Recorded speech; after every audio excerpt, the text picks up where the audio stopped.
A man buys 35 kg of sugar and sets a marked price in order to make a profit of 20%. He sells 5 kg at this price, 15 kg at 10% discount. Okay. Accidentally 3 kg खराब हो जाती है and remaining sugar को वो marked price से by raising the marked price by p% जो है वो रेज कर देता है ताकि ओवरऑल प्रॉफिट 15% का हो तो p की वैल्यू क्या होगी nearest to. It is again an easy question from profit and loss. Easy to medium भी कुछ लोग कह सकते हैं but it's very easy. Medium इसलिए थोड़ा सा कैलकुलेशन हो सकती है वरना कुछ भी नहीं इस क्वेश्चन. नॉर्मल हिसाब लगाना है यार जो हर बच्चे को आता होगा अगर आप कैट के लिए प्रिपेयर कर रहे हो तो. 35 किलो शुगर है. Let's assume 35 kilo sugar. उसने कॉस्ट प्राइस हम मान लेते हैं 100 रुपए ली थी. ये क्वांटिटी है 35 किलो 100 रुपए की ली थी तो कितने की पड़ी होगी 3500 की. तो टोटल कॉस्ट प्राइस उसे 3500 पड़ी होगी. ठीक है. अब उसने क्या किया कि मार्क्ड प्राइस 20% हाई रखी ताकि 20% प्रॉफिट हो सके. तो मार्क्ड प्राइस क्या होगी इसमें 20% ऐड कर दो. 100 में 20% ऐड कर दोगे तो मार्क्ड प्राइस 120 रुपए हो गई 120 रुपीज. अब वो कह रहा है 5 kg तो उसने इसी प्राइस पे बेची यानी 120 के हिसाब से. अब ये 5 बेची 120 के हिसाब से तो 5 इंटू 120 की तो ये बिकी. ठीक है. और 15 kg बेची जो 15 kg है ये क्वांटिटी है ये सेलिंग प्राइस है. ठीक है. 15 kg जो है वो 10% डिस्काउंट. अब 120 में अगर आप 10% डिस्काउंट देते हो तो इसका 120 का 120 का 10% क्या होता है राइट हैंड साइड से एक डिजिट छोड़ के डेसिमल लगा दो यानी 12 रुपए.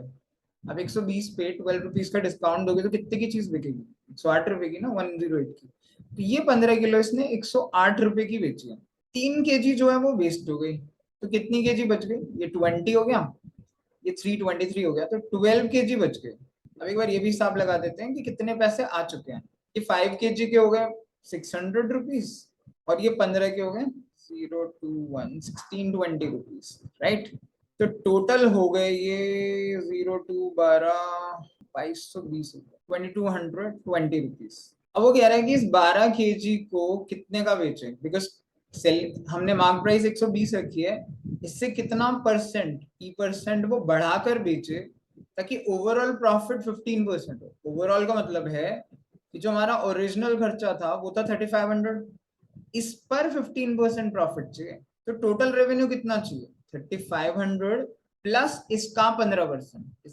3500 का 15% कितना होता है तो इसको आप डायरेक्टली भी निकाल सकते हो बट 10% होता है 350 और 350 में इसका 5% इसका आधा होगा और वो कितना होगा 175 बिकॉज 300 और 50 है ना 300 का आधा होता है 150 और 25 175. तो ये बेसिकली टोटल विच इज 5 7 5 12 1 8 9 0 4025 उसको टोटल रेवेन्यू चाहिए बिकॉज आप उसने 3500 का सामान खरीदा है कॉस्ट प्राइस ये है तो उसको आइडियली सेलिंग प्राइस 4025 चाहिए ताकि उसका जो प्रॉफिट है वो 15% हो सके. इस 4025 में से 2220 तो हमको ऑलरेडी मिल चुके हैं तो कितने बचे हुए हैं जो हमको चाहिए 4025 में से आप 2220 माइनस कर लीजिए. ठीक है. ये कितना आ गया 5081 1805 1805 रुपए उसको और चाहिए और 12 kg 12 kg उसके पास शुगर बची है तो अब इसलिए 12 kg उसको 1805 की सेल करनी पड़ेगी. तो पर केजी 1 kg की कॉस्ट मतलब या सेलिंग प्राइस अब कितनी होनी चाहिए 1805/12 और ये कितना होता है 150 के करीब है ये ऑलमोस्ट. इसका मतलब है उससे अब सेलिंग प्राइस 150 करनी पड़ेगी. ये हम देख रहे थे ना हमारी मार्क प्राइस है 120 रुपए. इससे हमको बेचनी पड़ेगी तकरीबन 150 में. तो ये कितने परसेंट का इंक्रीज है. इसको इंक्रीज को कैसे करते हैं दोनों का difference which is 30 divided by 120. तो अगर इसे हम कैलकुलेट करेंगे तो 0 से 0 कट जाएगा 3 4 12 तो 1/4 यानी अप्रोक्सीमेटली 25% जो है वो उसको अपनी मार्क्ड प्राइस रेज करनी पड़ेगी and that is option number A which will be our answer. It's a very simple question from profit and loss. It's just कि थोड़ी सी कैलकुलेशंस है. आप कॉस्ट प्राइस एक्स ना लेकर 100 लीजिए मार्क प्राइस उसके हिसाब से 20% बढ़ा लीजिए एंड उसके बाद नॉर्मल कैलकुलेशन है कि 5 किलो चीनी कितने की बिकी 15 किलो कितने की हुई, टोटल कितने पैसे आए, 3 किलो वेस्ट होने के बाद कितना केजी बची है, हमको चाहिए टोटल 15% फायदा चाहिए ना 3500 के ऊपर, तो ऑब्वियसली हमको 4025 की बेचनी है, और अभी तक 220 की आ चुकी है, तो बचे हुए 1805 रुपए, 1805 रुपीज हमको इस 12 केजी से चाहिए थे। तो पर केजी प्राइस हमको तकरीबन 150 रुपीज पड़ रही थी। हमारी मार्क्ड प्राइस जो थी वो 120 थी, तो हमको उसमें P% इंक्रीज जो करना था, ताकि हमारी जो प्राइस हो जाए वो 150 आ जाए, क्योंकि ये 12 किलो तो 150 रुपए के हिसाब से बेचनी पड़ेगी। So that P% came out to be 25%, and that is what was asked, which is option number A. So it's a very easy question. Try this again, guys. Vimla starts for office every day at 9 a.m. Okay, वो 9 बजे office के लिए निकलती है and reaches exactly on time if she drives, sorry, at the usual speed of 40 kilometre per our की speed से जाती है, तो वो टाइम पे पहुंचती है, and she is late by 6 minutes if she drives sorry at 35 kilometre per our. ये बहुत easy question है यार। One day she covers 2/3 of the distance in 1/3 of the usual time to reach office, फिर 8 minute के लिए वो रुक जाती है। The speed in kilometer at which she should drive the remaining distance. It's again an easy question from TSD. TSD is a very famous favorite topic of CAT, time speed distance. बहुत ही simple question है TSD का, ठीक है। आप traditionally भी कर सकते हो, आप अनकन्वेंशनली भी कर सकते हो। अगर मैं इक्वेशन बना के करूं तो it's going to be like this.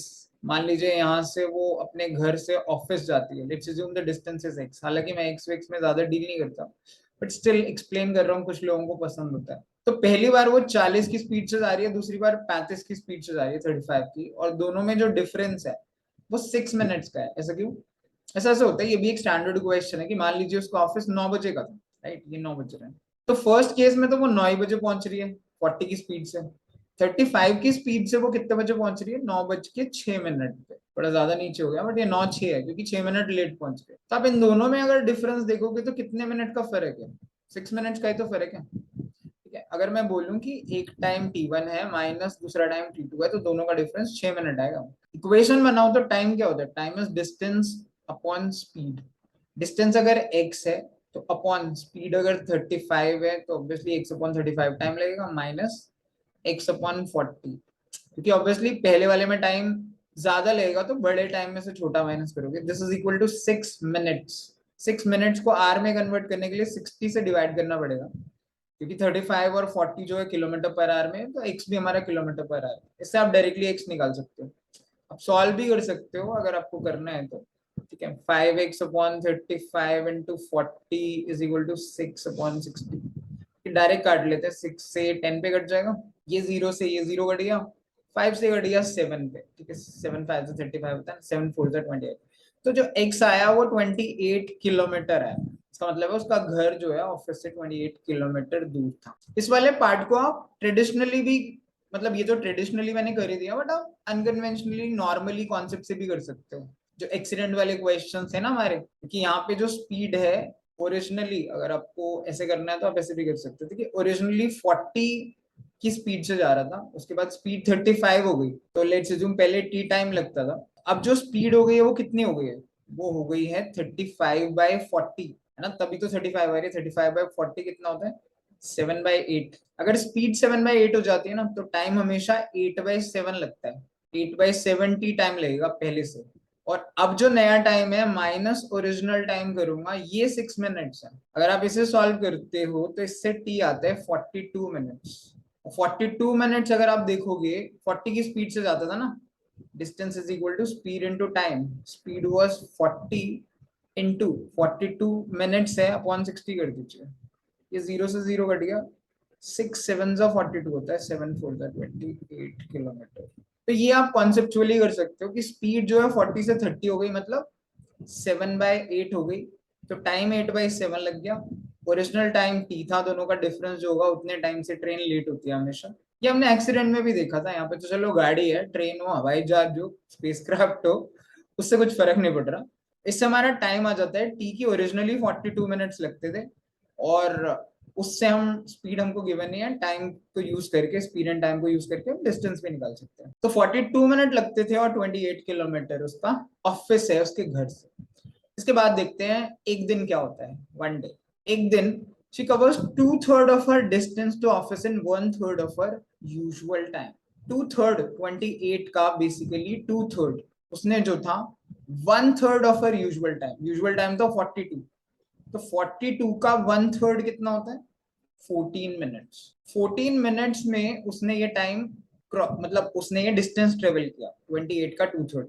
बचा कितना है फिर डिस्टेंस, 28 का 1/3 बचा है ना डिस्टेंस, टोटल 28 है, 28 का 2/3 कवर हो गया तो 28 का 1/3 ही तो बचा। यहाँ पे 14 मिनट लेने के बाद क्या किया उसने, 8 मिनट के लिए वो वहां पे रुक गई, चाय कॉफी पी रही होगी, जो भी कर रही थी, ठीक है। तो 14 + 8 इज 22 मिनट्स जा चुके हैं बस। अब हमारे पास the speed at which she should drive the remaining to reach office exactly on time. Exactly on time के लिए उसको ये पूरा डिस्टेंस जो है 42 मिनट में कवर करना था, है ना, तभी तो एग्जैक्टली ऑन टाइम जाएगी। तो उसने जब 22 मिनट वो खत्म कर चुकी है, खराब कर चुकी है, खत्म हो चुके हैं, और 1/3 डिस्टेंस बचा हुआ है और टाइम बचा है 20 मोर मिनट्स, बिकॉज 22 मिनट चले गए हैं, 20 और बचे हैं ना, क्योंकि 42 में करना है और ये डिस्टेंस ट्रेवल करना है। तो the speed is equal to distance upon time. Distance given है 28 का 1/3 अपॉन टाइम गिवन है 20 मिनट्स।